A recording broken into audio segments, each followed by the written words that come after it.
교제에 대해서 좀 말씀을 드리려고 합니다. 교제, 만남의 교제. 우리가 교제한다고 하는 것은 우리에게 선택이 아니라 필수입니다. 물론 이 교제라고 하는 내용에 대해서 우리가 본질에 대해서 잘 생각을 해야 되겠는데요. 우리가 모였으니까 모인 김에 교제를 나누자 해서 하는 것이 교제인가요? 아니면 우리가 교제를 하기 위해서 모이는 것인가요? 신앙인들은 모였으니까 우리 교제 나누자, 그러기 위해서 모이는 것이 아니라 교제하기 위해서 우리가 모임을 갖는 겁니다. 물론 중학생, 고등학생, 또 청년부 막론할 것 없이 설문조사를 하면 우리 교회에서 많이 했으면 좋은 것이 뭐냐, 설문조사하면 반드시 첫 번째 항목을 차지하는 것 중에 하나가 교제가 있습니다. 교제. 그 말하는 교제는 아마 재밌게 게임하고 또 즐거운 시간을 가지고 놀고, 물론 남서울교에서는 그런 의미가 아니겠지만 혹 그렇게 착각하는 경우도 좀 있습니다. 그러나 우리 교회에서 신앙인들이 가장 본질적으로 해야 될 것 중에 하나가 교제다 했을 때는요, 에덴 동산에서의 교제를 생각할 수 있습니다. 하나님께서 성부, 성자, 성령 하나님의 완벽한 교제, 그 펠로우십이 바로 우리의 모델이 되는 거죠. 사실 성부, 성자, 성령 하나님, 삼위일체 하나님을 우리가 이해하지 못하는 이유는 우리 안에서는 아무리 완벽한 교제를 나눠보려고 해도 그렇게 하나 되는 교제를 이룰 수 없기 때문에 사실은 하나님을 이해하기가 힘든 겁니다. 이해하기가 힘든 정도가 아니라 하나님을 파악하기는 불가능한 거죠. 왜냐하면 우리는 완벽한 교제를 이루지 못하니까 그렇습니다. 그렇지만 그것은 분명 우리에게 중요한 모델입니다. 에덴의 동산에서 성부, 성자, 성령 하나님과 아담과 하와와 모든 자연과 동식물들이 어우러져서 지낸 그 교제야말로 우리가 회복해야 될 교제입니다. 어찌 보면 우리가 제한된 이 세상에서 모여서 예배드린다고 하는 것은 우리가 에덴 동산에 하나님의 동산에서 누리던 그 아름다운 교제를 회복하고자 하는 몸부림입니다. 우리는 이 세상에서 제한된 육체를 가지고 살고 있기 때문에 그것을 완벽히 이루어낼 수는 없지만 우리의 거듭남으로 인하여 새로운 영으로 새롭게 태어난 영혼이 있기 때문에 이제 우리가 그 교제의 맛을 볼 수는 있고 이제 그것을 완전히 누릴 수 있는 하늘나라를 사모하게 되는 것이죠. 아름답던 교제가 넘치는 하나님과의 교제, 인간과의 교제, 동식물과 자연과의 아름다운 조화가 범죄로 인하여 죄로 인해서 깨졌습니다. 바로 그것이 죽음이라고 하는 것을 초래했죠. 예수님께서 십자가의 사건으로 말미암아 우리 죄를 용서해 주심으로 인하여 이제 그 관계가 회복되었습니다. 육체적으로까지는 완전히 회복되지 않았지만 우리의 영이 회복되었기 때문에 이제는 하나님을 아버지라고 부르는 교제가 시작되었습니다. 그래서 우리가 모여서 함께 예배드릴 때 하나님을 아버지라고 부를 수 있는 관계가 형성되었다는 것, 이 새로운 교제가 시작되었다는 것은 우리에게 엄청난 축복입니다. 그래서 이제 우리가 이 하나님과의 회복된 관계를 바탕으로 우리가 힘써서 추구해 나가야 되는 것이 바로 성도 간의 교제죠. 우리의 끊어졌던 관계들이 다시 이어지는 겁니다. 교제의 회복입니다. 오늘 에베소서에 있는 이 말씀도 바로 강조하고 있는 것이 그러한 말씀입니다. 이제는 전에 멀리 있던 너희가 그리스도 예수 안에서 그리스도의 피로 가까워졌느니라. 그는 우리의 화평이신지라. 둘로 하나를 만드사 중간에 막힌 담을 허시고. 지금 이방인과 유대인의 교제를 이야기하고 있습니다. 유대인들은 전통적으로 자신들의 민족들을 제외한 사람들은, 할례받지 않은 백성들은 DOG로 취급을 했습니다. 그런 표현들이 성경에 적나라하게 많이 나옵니다. 도그다 하면서 말이죠. 이방인들과 함께 식사도 하지 않았습니다. 그런데 바울 사도가 에베소에서 아주 파격적인 말씀을 외치고 있습니다. 더 이상 너희들은 DOG가 아니라 우리와 함께 피를 나눈 형제다. 우리의 관계가 예수 그리스도 안에서 회복되었다. 우리는 이제 더 이상 나그네나 손님이나 외국인이 아니라 19절 말씀 보면 하나님의 권속이다. 하나님의 가족이라 하는 말입니다. 이 말씀은 굉장히 파격적인 말씀이에요. 우리가 느끼기가 힘듭니다. 왜냐하면 우리는 경험 속에 잘 있지 않기 때문에. 그렇지만 그들보다는 조금 덜하지만 유대인들이 이방인들을 멸시하는 그 증오심, 또 인간 취급하지 않는 것, 이거보다는 좀 덜하지만 우리도 비슷한 민족 감정이 있는데요. 바울 사도가 오늘 이 자리에 서가지고 일본 사람과 여러분들은 하나입니다, 이 얘기했다가 돌 맞겠어요? 안 맞겠어요? 썰렁하네. 대답이 없네요. 이론적으로 맞는 것 같은데 심정적으로 지금 동의가 안 되잖아요. 유태인들은 이거보다 조금 더 했습니다. 에베소에 있는 이방인들을 향해서 너희들은 우리 가족이다 하는 말을 유태인들이 전해 듣고, 아니 어디 저런 놈이 다 있나, 디오지를 갖다가 우리의 형제라고 자매라고 도저히 용납할 수 없다. 그래서 돌 들고 쫓아갔습니다. 그런 소리 하지 말라고. 이방인들을 향하여 선교하는 곳곳마다 돌 들고 쫓아다니는 것은 유태인들이 쫓아다녔습니다. 그런 말씀 하지 말라는 거죠. 그건 하나님의 말씀이 아니라는 겁니다. 그런데 바울 사도는 아무리 생각하고 또 생각해봐도 예수님께서 십자가에 죽어주신 이유는 그거 말고는 없어요. 하나님과의 우리의 관계가 회복되어졌습니다. 이제 하나님께서는 그것을 인정하는 모든 사람들은 국적을 초월하고 인종을 초월하고 피부색을 초월하고 나이를 초월하고 가진 배경과 학식을 초월하여 그 사실을 받아들이는 자들마다 하나님의 자녀다, 우리는 가족이다, 이 얘기를 하는 겁니다.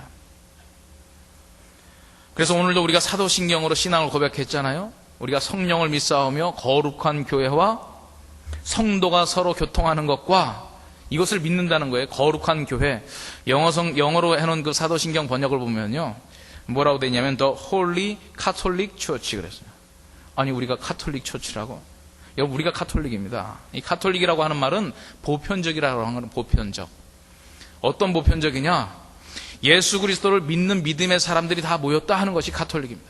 예루살렘에 있든지 에베소에 있든지 로마에 있든지 알렉산드리아에 있든지 대한민국 서울에 있든지 성부 성자 성령 하나님을 고백하는 교회, 다 하나의 가족된 교회.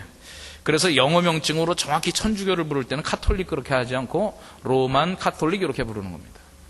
우리나라에서는 그냥 카톨릭이라고 보편적으로 부르지만 영어권에 가면 분명히 그 앞에다가 로만자를 붙여요. 우리는 카톨릭인데 로마 교회가 있다는 거예요. 로마를 중심으로 한 그 교회들은 우리가 로만 카톨릭이다 이렇게 부르는 거죠. 카톨릭이라고 하는 말은 여러분들 사전 찾아보시면 보편적이다, 우리가 공유한다, 그런 얘기예요.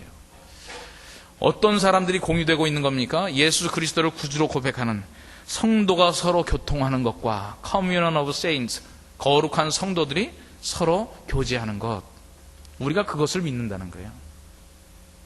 그래서 이 교제라고 하는 것은 우리가 행할 많은 신앙적인 생활 중에 하나 취할 옵션, 뭐 안 해도 되는데 하면 좋은 것 정도가 아니라 우리가 함께 예배 드린다고 하는 것, 우리가 함께 하나님을 찬양한다고 하는 것, 그 가운데서 서로 형제 자매됨을 인정하고 고백하고 적극적인 관계를 이어나가는 것, 이것은 우리 신앙인의 목표이자 가장 예배의 본질 중에 하나입니다. 그래서 우리는 교제를 나누기 위해서 열심히 모여야 되는 거죠. 그래서 제가 전에 그런 얘기 한 적이 있습니다. 우리가 하나님께 예배드리러 나오는 것이지만 사실 우리가 공동체로 모이고자 하는 이유는 사람을 만나는 것인데, 그 중에서도 하나님의 백성들을 적극적으로 만나기 위해서 우리가 시간과 장소를 정해놓고 모이는 겁니다. 그래서 우리가 교회 나올 때 나는 아무개 꼴 보기 싫어도 하나님 보러 나간다, 이런 말을 하면 안 된다는 거예요. 아무개 꼴 보기 싫어서 하나님 보러 나온다고요?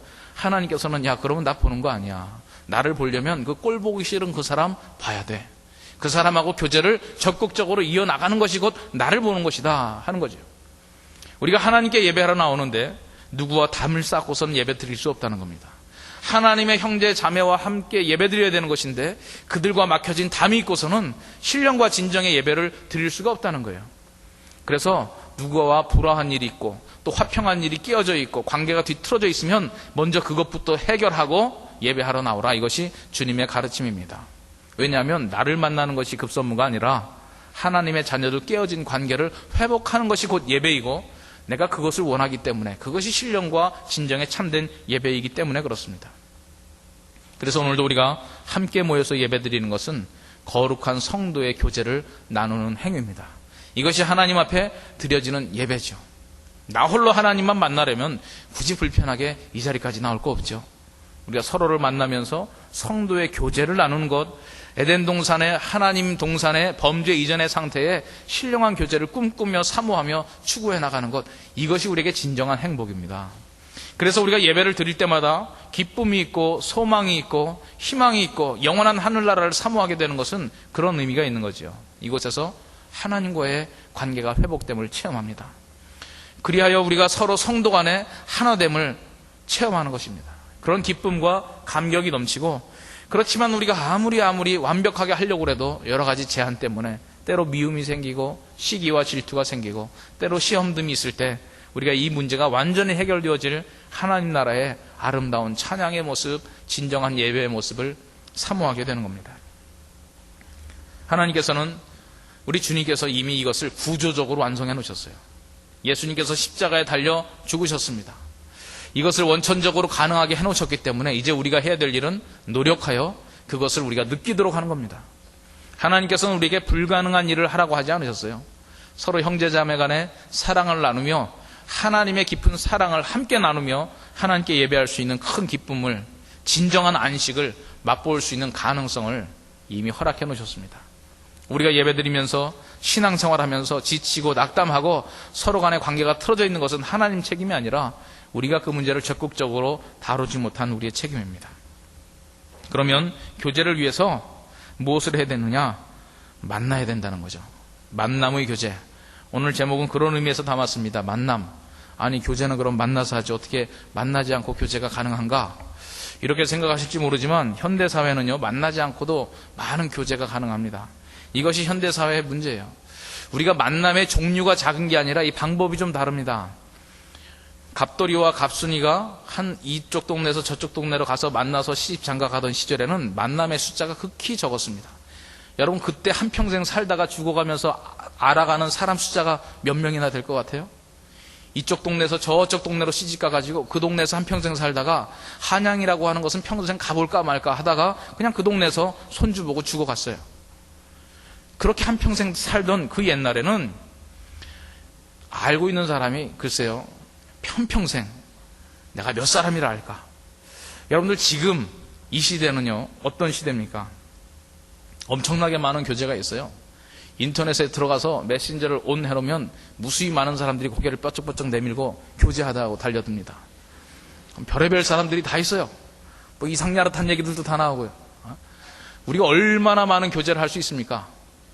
또 실제로 우리가 평생 살다가 죽어가면서 서울에서 살다가 부산에서 살다가 광주에서 살다가 LA 가서 살다가 시애틀에 살다가 그리고 런던에서 죽었다. 여러분, 한평생 살아가면서 만나는 사람들의 숫자가 보통이 아닙니다. 엄청나게 많은 교제를 나눠요. 그런데도 현대인은 고독하대요. 이렇게 많은 사람들을, 갑돌이와 갑순이가 시집장가 가던 시절보다 엄청나게 많은 사람들을 알고 그렇게 많은 교제를 나눔에도 불구하고 왜 현대인의 고독을 얘기합니까? 만남의 숫자가 작아서가 그러지 않습니다. 아무리 교제가 많다 해도 고독감에서 벗어날 수가 없는 것은 얼굴과 얼굴을 대하는 이 교제를, 이 다른 교제가 자꾸 막는 겁니다. 전화가 있고 이메일이 있고 컴퓨터의 송신 수단들이 발달되니까 우리가 직접 얼굴을 대하지 않고도 나눌 수 있는 많은 교제의 수단들이 있어서 얼굴과 얼굴을 맞대는 전 근대적인 교제의 방법을 자꾸 등한시하게 만들어요. 그런데 성경에서는요, 이것은 변하지 않았습니다. 너희들이 모이기를 힘쓰라 그랬어요. 뭐 사이버 공간에서 모이기를 힘쓰라? 뭐 그런 거 아닌 것 같아요. 물론 그때 사이버 공간이 있으면 거기에서도 모이기를 힘쓰라 그랬을지 모르겠는데 그것만 가지고는 안 되는 겁니다. 우리의 인간과 인간의 만남이 필요한 겁니다. 마지막 때가 가까움을 볼수록 모이기를 피하는 어떤 사람들의 습관이 많아진다. 아마 지금 사이버 세계를 얘기하고 있는지도 모르겠어요. 그런데 이 시대에 우리가 좀 촌스럽지만 힘써서 해야 될 것은 뭐냐면 얼굴과 얼굴의 만남입니다. 이런 만남을 서로가 대면하여 만나는 것을 피하는 이유가 뭐가 있겠어요? 자기의 뭔가 감추고 싶은 것이 있습니다. 공개하고 싶지 않은 부끄러움이 있습니다. 또 귀찮음이 있습니다. 이런 것 때문에 서로 만나기를 싫어하죠. 제가 언젠가 그 극동방송에서 한번 들었던 얘기인데요. 어떤 사람의 결혼의 스토리를 얘기하더라고요. 장애가 있는 여성과 장애가 없는 남성의 결혼이었습니다. 그런데 어떤 방송에서 사연이 나오는 것을 듣고 남자가 그 장애가 있는 여성에게 편지를 쓰기 시작했어요. 그래서 편지를 서로 주고받고 하면서 깊은 대화까지 오고 가고 아주 정이 무르익었습니다. 그래서 그 형제가 우리 한번 만나자. 그런데 그 자매는 나는 장애가 있다. 당신이 만나면 실망한다. 만나지 말자. 우리는 이 교제로 끝내자. 그냥 편지 주고받는 것으로 우리의 교제를 완성할 수 있다. 그런데 남자의 주장은 그게 아니었다는 거예요. 우린 꼭 반드시 만나자 계속 주장을 해서 결국 그들은 만나서 교제를 나누면서 결혼을 했다. 또 그들이 이제 함께 신앙생활 해나가는 여러 모습에 대해서 간증하는 이야기를 들은 적이 있어요. 아무리 편지를 나눠도 결국 사랑에 성공하기 위해서 마지막에 서로 얼굴과 얼굴을 대하고 함께 마음과 마음을 나누는 교제가 필요한 겁니다. 지금 이 시대에도 우리에게 필요한 것은 용기와 믿음을 가지고 서로 만나는 겁니다. 우리는 이메일로 만나고 여러 가지 수단으로 만나면서 직접 만나면 실망할까봐 상처받을까봐 안 만나는 경우가 많은데요. 우린 믿음을 가지고 만나야 되는 겁니다. 여러분들이 그냥 여기에서 다 예배 안 드리고 이제 앞으로 텔레비 화면 딱 켜놓고 예배 드리고 인터넷 화면 켜놓고 여기에서도 모든 걸 할 수 있다 생각할 수 있겠죠. 점점 그것을 도와갈 겁니다. 얼굴만이 아니라 서로 목소리도 통할 수 있게 하고 여러 가지가 통할 수 있게 하겠지만 하나님께서 원하시는 것은요, 그런 기계적인 만남보다 그것이 전혀 안 된다고 할 수는 없지만 보조적인 수단이죠. 우리가 정상적으로 만나는 것이 힘들 때, 불가능할 때 활용할 수 있는 수단이지 그것을 대체할 수 있는 수단은 아닙니다. 그래서 이 시대에도 서로 얼굴과 얼굴을 대하며 함께 만나야 되는 겁니다.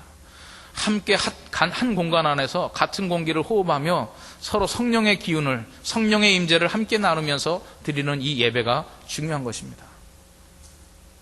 우리가 한자리에 앉아서 만나서 나누는 대화 얼마나 중요합니까? 만남의 교제가 필요하다는 거죠. 지극히 평범하고 당연한 말 같지만 평범하고 당연한 것이 실천할 수 있는 것이 그리 쉽지 않습니다. 여러분들도 오늘 이 자리에 당연히 이 시간은 어떤 삶의 내용보다도 우선순위가 있는 자리다 결단하여 주저함 없이 나오신 분들도 있겠지만 내가 꼭 거기 가야 돼? 나는 오늘 그냥 인터넷으로 듣지. 텔레비에 예배 나오는데 그것으로 라이브 예배를 드리면 어떨까? 많은 유혹과 많은 흔들림 속에서 이리 할까 저리 할까 결단하고 그러다가 고민 중에 결단하고 이 자리에 나온 분들도 있을 겁니다. 근데 어떤 사람들은 모르겠어요. 인터넷으로 다시 한번 이 방송을 들어야지 하며 듣다가 찔리네. 이런 사람도 있을지 모르겠어요. 우리는 마지막 때가 가까움을 볼수록 여러분 믿음을 가지시고요. 용기를 가지시고 서로 얼굴과 얼굴을 확인할 수 있는 믿음의 교제의 자리, 만남의 교제의 자리를 소홀히 하시면 안 됩니다. 그것이 우리의 신앙생활, 하나님께서 원하시는 교제, 이 진정한 교제 중에 하나가 되는 거죠. 우리는 이 만남을 자리를 찾아 나가서 한 공간에 만나면서 또 보다 적극적으로 주도적으로 만나야 될 이유가 있습니다. 왜냐하면 하나님께서 그렇게 하셨기 때문에 그래요. 우리는 직접 다른 기계와 다른 현대적인 통신 수단을 통해서 만나는 것이 아니라 직접 만나는데 기다려서 만나는 것이 아니라 찾아가서 만나야 되는 겁니다. 하나님은 적극적으로 사람을 찾아오셨어요. 하나님께서 이 세상을 창조하시고 그냥 뒷짐지고 방관하신 것이 아니라 때로 임재하셔서 또 선지자들을 통해서 특별한 사건을 통하여 말씀하고 계십니다. 선지자들을 통하여 말씀하다가 하나님께서 도저히 참지 못하시고 계획 속에 결국은 직접 오셨죠. 이 세상에서 사람들과 함께 동거동락하셨습니다. 우리하고 같이 호흡하면서 이 땅에 찾아오셨어요. 우리가 요청해서 찾아온 것이 아니라 그분이 일방적으로 찾아오셨습니다. 주도적으로 찾아오셨고요. 그래서 우리가 이것을 은혜라고 합니다. 은혜. 하나님께서 이 땅에 찾아오신 사건은 은혜의 사건입니다. 왜냐하면 우리가 요청하지도 않았는데 그분이 먼저 찾아오셨어요. 우리를 향한 적극적인 사랑, 우리와 함께 만나서 교제하고 싶다는 그 심정을 표현하는 것이 이 땅의 오심입니다. 그래서 우리도 좀 적극적인 것이 필요해요. 여러분, 기독교인들이 좀 유별나죠. 다른 종교 생활하는 사람들은 좀 고상하고 거룩한 것 같은데 이 예수 믿는 사람들은요 좀 유별납니다. 좀 요란을 떨어요. 요란을. 시키지도 않는데 자꾸 나가서 막 전도하려고 그러고요. 제발 좀 촌스럽다고 그렇게 소리 지르지 말라고 그래도 나가서 주 예수를 믿으라 막 소리 지르고 이러는 겁니다. 왜 그러냐면 하나님 닮아서 그래요. 하나님이 오라고 하지도 않는데 막 찾아가거든요. 이스라엘 백성들에게 찾아가고 가만히 있는 사람 막 찾아가고요. 이 땅에 직접 임재하셔서 한 30년 사시고요. 이게 하나님의 속성입니다. 그래서 하나님의 자녀는 그걸 좀 닮았어요. 그래서 이 세상 사람들로부터 좀 그런 얘기 듣죠. 하여튼 예수 믿는 사람들은 별나다. 별날 수밖에 없죠. 별난 하나님을 닮았으니까 어떻게 해요? 우리는 적극적으로 찾아가야 됩니다. 그래서 성경에서는 뭐라고 그랬습니까? 우리가 서로 인간관계를 회복할 때도요, 예물을 제단 앞에 두고 먼저 가서 형제와 화목하고 그랬어요. 기다려서가 아니라 서로의 관계를 회복하는 것도 먼저 가서 형제와 화목하라. 그러므로 너희는 가서 모든 족속으로 제자를 삼으라 그랬어요. 만남을 하는데 어떤 만남을 하냐면 주도적으로 찾아가는 만남을 하는 겁니다. 여러분 기다리지 마십시오. 누군가가 찾아와서 교제 나눠주기를 기다리지 마시고 여러분들이 더 적극적으로 먼저 찾아가는 그 과정이 필요합니다. 하나님께서 우리에게 만나자고 하시면서 직접 찾아가셨어요. 우리가 나누는 교제의 모습은 바로 그러한 교제의 모습입니다. 여러분들의 삶 속에서 하나님을 하나님을 닮으시길 바라요. 신앙의 교제, 앉아서 기다리는 것이 아니라 하나님과의 관계 속에서도 답답하면 여러분들이 먼저 찾아가십시오. 하나님이 먼저 찾아오시기 전에 여러분들이 한번 먼저 주도권을 잡아보세요. 서로 인간과 인간과의 관계 속에서도 하나님께서는 우리에게 원하시는 것은 너희들이 먼저 가기를 원한다는 거죠. 이 말씀을 들은 자들, 깨달은 자들이 먼저 찾아가서 관계를 회복하기를 원하는 겁니다. 우리의 부모님들과의 관계도 부모님이 찾아와 주시는 것을 기다리지 말고 내가 먼저 찾아가기를 원하시는 것이고, 형제 자매와의 관계 속에서도 마찬가지고 우리의 모든 관계 속에서 먼저 찾아가는 것을 하나님께서 원하십니다. 그런데 우리가 찾아가고 싶은데 왜 찾아가게 되지 않느냐면 그 만남이 즐겁지가 않아서 그래요. 뭐 유익하지가 않아서 그렇고 뭔가 있을 것 같지가 않으니까 자꾸 가지 않는 거예요. 그런데도 자꾸 나오라고 그러고 목장에서 목자가 전화 오고 연락 오고 막 귀찮잖아요. 만나자고 초청이 와도 내가 먼저 주도하는 건 둘째치고라도 초청이 와도 잘 응하고 싶지가 않죠. 그 만남의 자리에 그저 안 나가면 괜히 일이 안 될 것 같고 시험도 망칠 것 같고 뭐 회사에서 일도 꼬일 것 같고 또 실제로 교회 좀 몇 번 빠져보니까 뭐 잘 일이 안 되는 것 같고 그래서 두려움과 떨림으로 그 자리에 할 수 없이 나와서 이번 주는 예배 참석했으니까 이번 한 주간엔 운수가 조금 풀리겠지. 여러분 그게 신앙생활입니까? 그거는 신앙생활이 아닙니다. 그건 율법 중에서도 아주 지극히 초보적인 율법에 불과한 거죠. 하나님께서는 그렇게 하기를 원하지 않으세요. 또 우리가 목자라고 한다면 또 어떤 모임을 이끌고 있다면 우리가 그 모임을 통해서 뭔가 적극적인 나눔이 있어야 되고 그 모임에 찾아오고 싶도록 마음이 들도록 좀 해야 되는 겁니다. 우리가 교제라고 하는 것을 생각할 때요, 만남이라고 하는 것을 생각할 때 보통 교제할 때 그 네 가지 단계를 얘기하죠. 서로 잘 알려진 교제, 또 내가 공개하지 않으면 모르는 부분, 또 나는 모르고 다 아는 사람, 다른 사람들 다 아는 교제, 또 서로가 모르는 무의식적인 부분. 그래서 어떤 그 만남을 이걸 어떻게 설명하냐면 첫 번째는 표면적인 자아의 만남이다 그래. 표면적. 다 드러나 있어요. 내가 직접 얘기해 주지 않아도 아, 저 사람은 보니까 남자네, 저 사람은 여자네. 내가 얘기해 주지 않아도 여러분들이 조금 힘을 기울이면 제 이름이 누군지 알 수 있죠. 아, 여삼열이라고 하는 목사구나. 이런 거는요, 제가 굳이 제 입으로 얘기 안 해줘도 다 알 수 있어요. 오늘 설교하는 사람 누구지? 주보를 딱 보니까 이름이 뭐라고 돼 있어요? 아, 주보 안 보셨구나. 오늘 주보에 보면 오부 설교 여삼열 목사 이렇게 나와 있어요. 그런 게 매치시켜 보는 거죠. 오늘 처음 나오신 분들은 이렇게 보면서 제가 이 이름을 얘기하기 전에도 아마 다 알 수 있었을 거예요. 이런 것이 표면적인 자아예요. 조금 노력을 기울이면 내가 공개하지 않아도 알 수 있는 만남. 대개 우리 첫 번째 만남 때는 이런 호구조사들을 합니다. 서로 이제 물어보면서 확인 가능한 질문들을 하죠. 뭐 학교는 어디 나왔냐, 뭐 또래는 몇 또래냐. 사실은 서로 대화 나누려고 하지만 굳이 그 사람이 얘기하지 않아도 알아낼 수 있는 부분들이죠. 그런데 두 번째 만나서도 그런 교제 나누고, 세 번째 만나서도 그런 교제 나누고, 네 번째 만나서도 그런 교제 나누면 여러분들 다섯 번째 만남에 나오고 싶어요, 안 나오고 싶어요? 다섯 번째 나오는 사람은 엄청난 사람이에요. 그런 사람들은 대단한 사람들이에요. 나 같아도 안 나가요, 그런 모임. 그 다음 단계로 나가야 되는데 어떤 만남이냐면 숨겨진 자아가 만나는 겁니다. 숨겨진 자아. 내가 이야기하지 않으면 모르는 부분. 제가 언제 처음 실현당했는지 아세요? 제가 몇몇 사람들한테는 얘기했는데 초등학교 6학년 때 연애 경험 여러분들이 아세요? 이런 걸 아는 사람들은 나랑 더 다른 사람들은 모르는 건데 내가 이야기해야만 아는 거 있어요. 내가 뭐 신체 조건이 워낙 특별나가지고 방위 갔다 왔다고 하는 건 웬만큼 다 아시죠. 이거는 이제 숨겨진 자에서 거의 표면적 자아로 옮겨진 아이템이에요.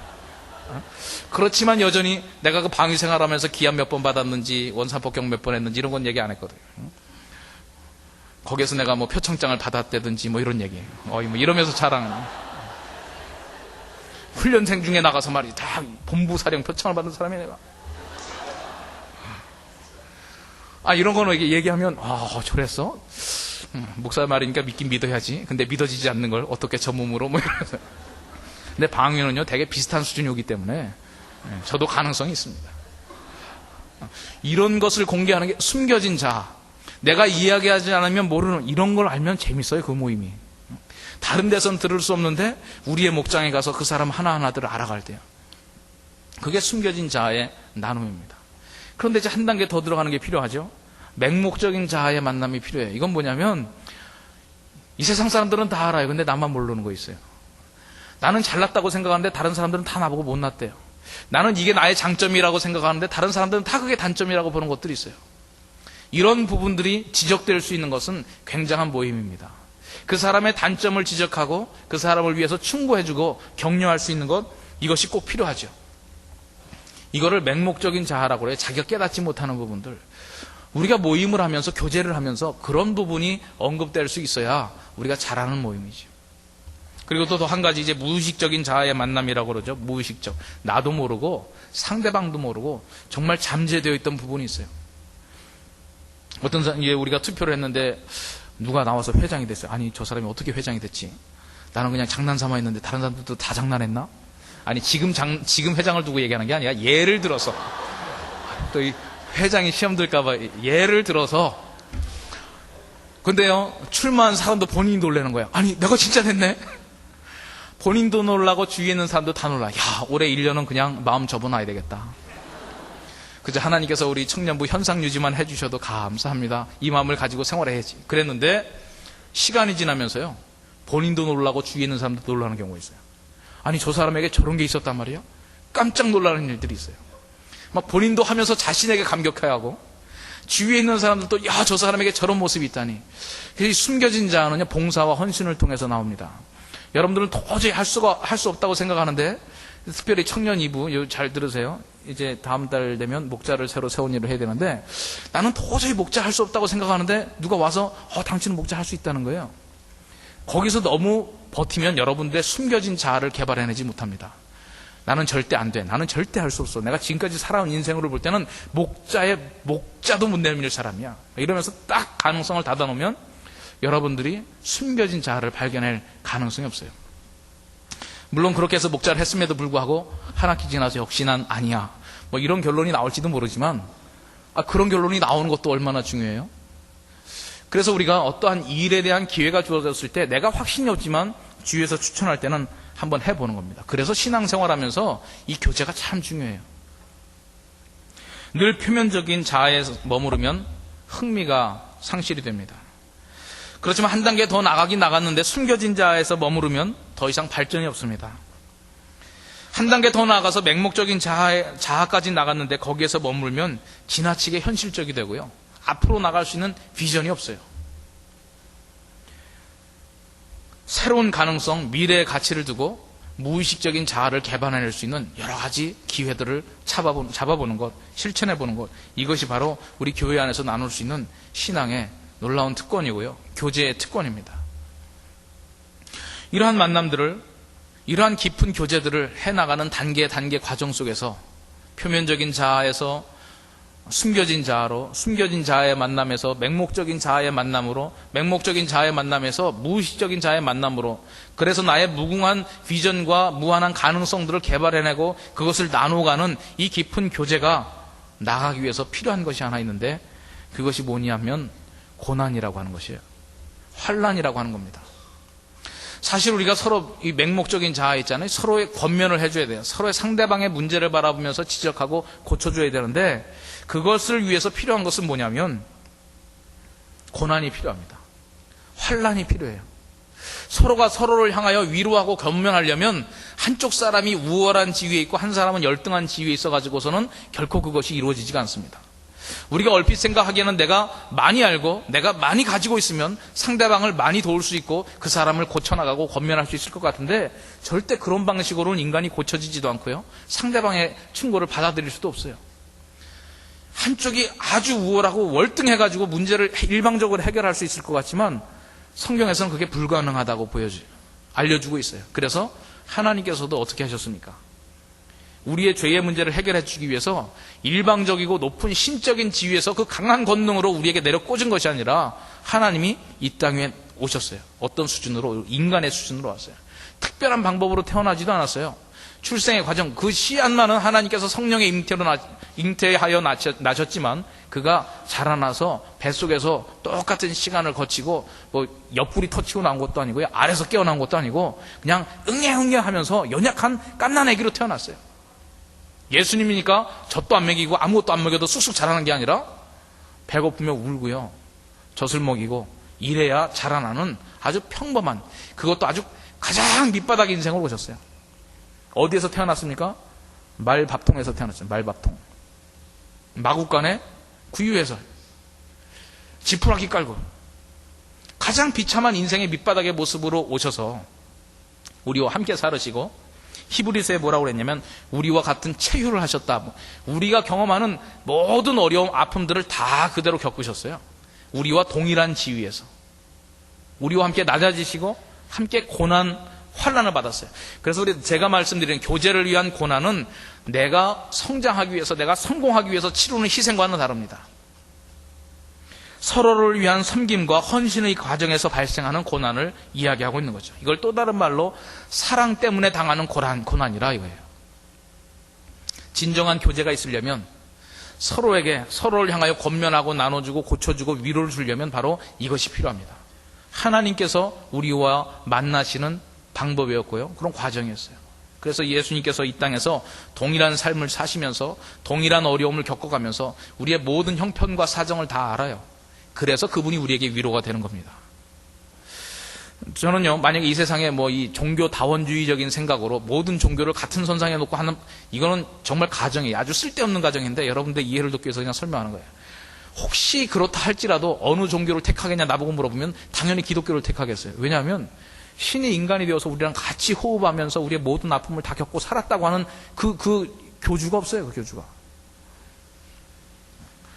아픔은 굉장히 우월적인 지위에서 우리가 결코 경험해보지 못한, 우리가 살아가는 삶을 전혀 경험하지 못한 그 높은 보좌 위에 있는 신들이 과연 우리에게 무슨 할 말이 있겠어요. 그런데 우리가 믿는 하나님은요, 직접 이 땅에 오셔서 우리와 똑같은 태어남에, 여러분들이 태어나는 것과 똑같은 과정을 통해서 태어났고 똑같은 어려움을 겪으시면서, 만약에 한국 땅에 지금 태어나셨으면 입시 문제도 그대로 겪으셨겠죠. 과연 어느 대학에 들어가셨을까? 이건 굉장히 궁금한 사실이긴 해도 하여튼 똑같이 과정을 겪고, 우리가 겪는 아픔들을 다 그대로 겪으신 분이라니까요. 그래서 그때 당시에 사람들에게 호소력 있게 얘기할 수 있었고, 그들의 삶을 향하여 감히 담대하게 지적할 수 있었고, 그들의 잘못을 꾸짖을 수 있었습니다. 이게 진정한 교제예요. 그럴 때 표면적인 자아에서 숨겨진 자아로 맹목적인 자아를 건드리면서 우리 아픈 부분까지 충고하고 권면해 나갈 수 있는 하나님 아니겠어요? 바울 사도가 그런 얘기를 했습니다. 고린도후서 1장 4절에 보면 우리가 온갖 환난을 당할 때 하나님께서는 우리를 위로해 주십니다. 하나님께서 우리를 위로하셔서 온갖 환난 가운데 있는 사람들을 위로할 수 있게 해주십니다. 이게 무슨 말이에요? 우리가 온갖 어려운 환난들을 당하는데 이 환난을 통해서 다른 사람들을 위로할 수 있다는 거예요. 어려움을 겪은 사람이 어려움을 위로해 줄 수가 있습니다. 서로를 위한 격려가 가능해집니다.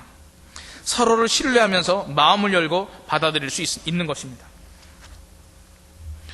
우리가 당하는 고난, 때로는 애매한 고난이 있습니다. 여러분들의 삶의 상황 속에서 도저히 생기지 않았으면 좋을 뻔하였다. 나는 이런 일은 정말 경험하고 싶지 않은데 왜 이런 일이 생기는지 모르겠다. 나는 정말 나름대로 한다고 열심히 하나님 믿으면서 하나님의 나라와 영광을 위하여 살아갔는데 왜 나에게는 이런 일이 생기는지 모르겠다.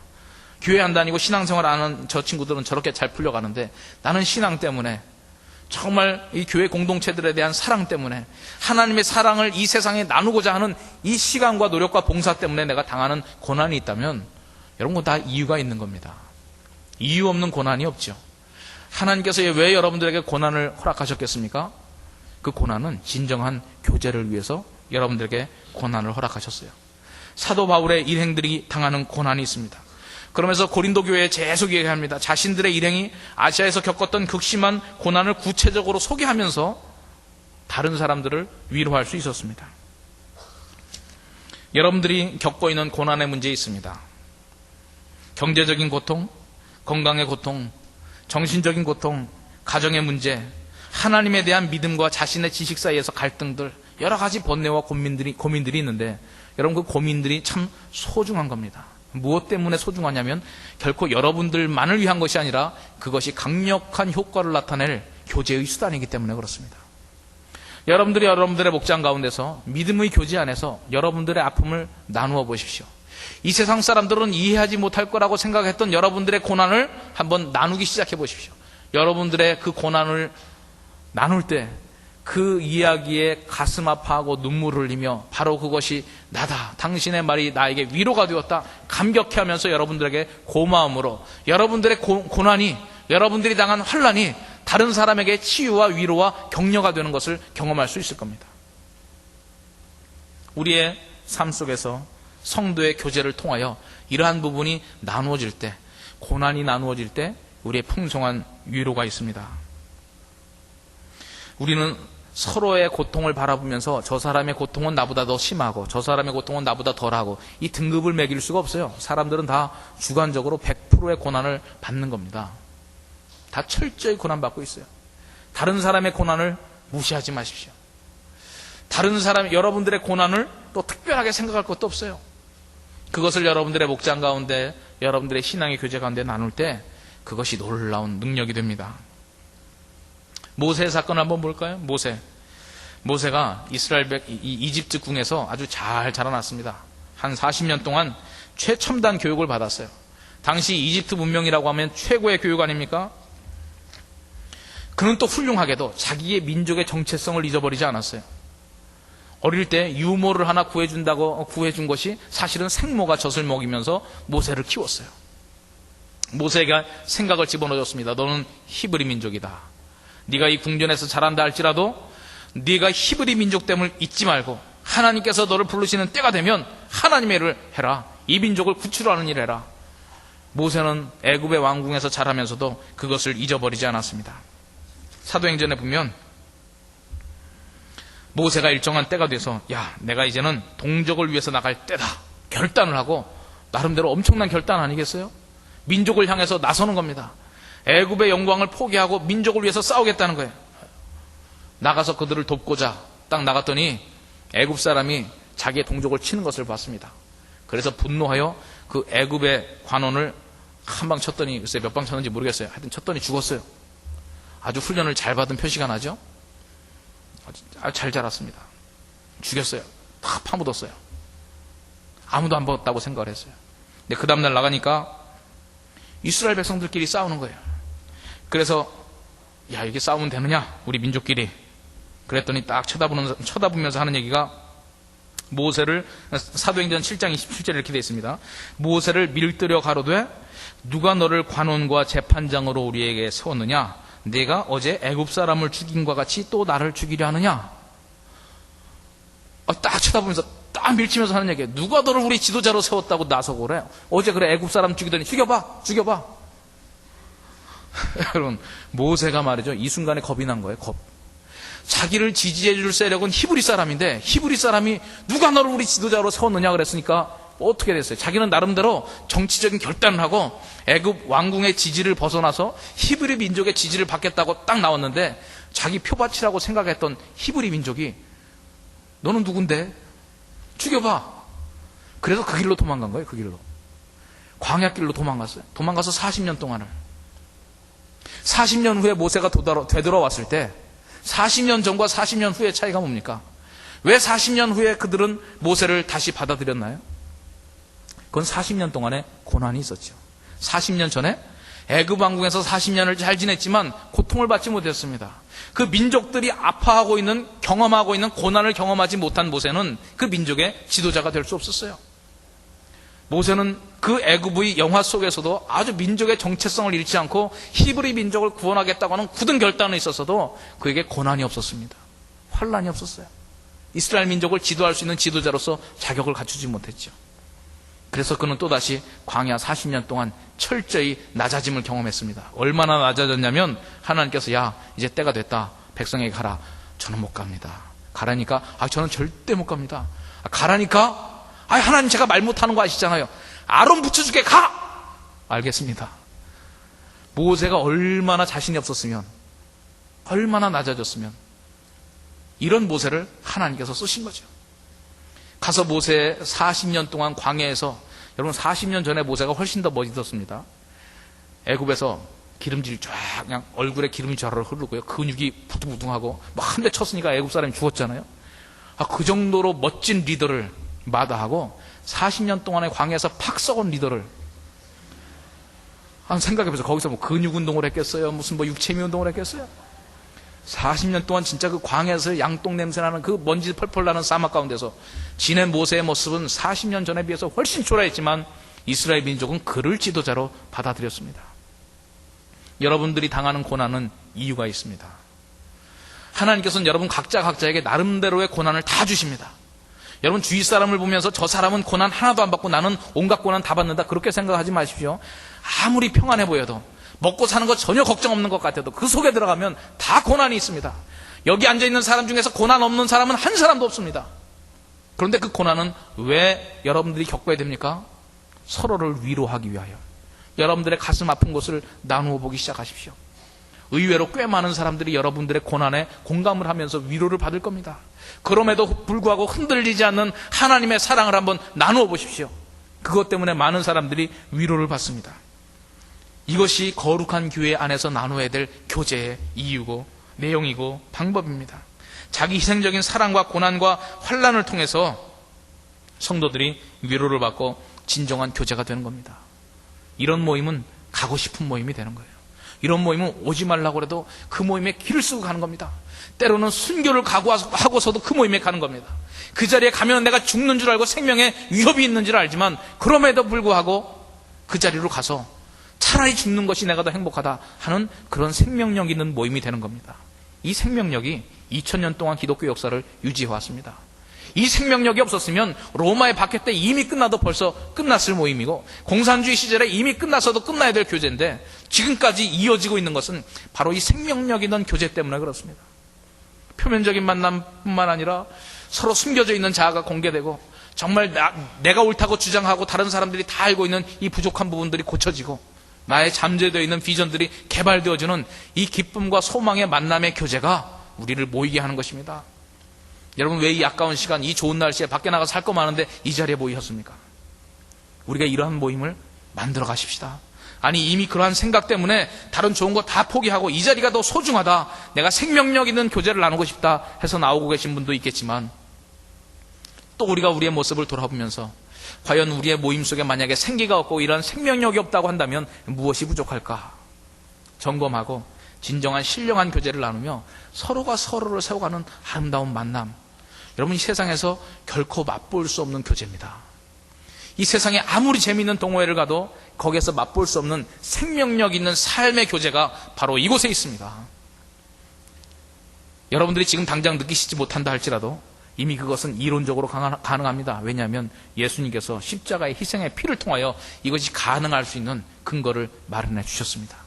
이제 우리가 노력해야 됩니다.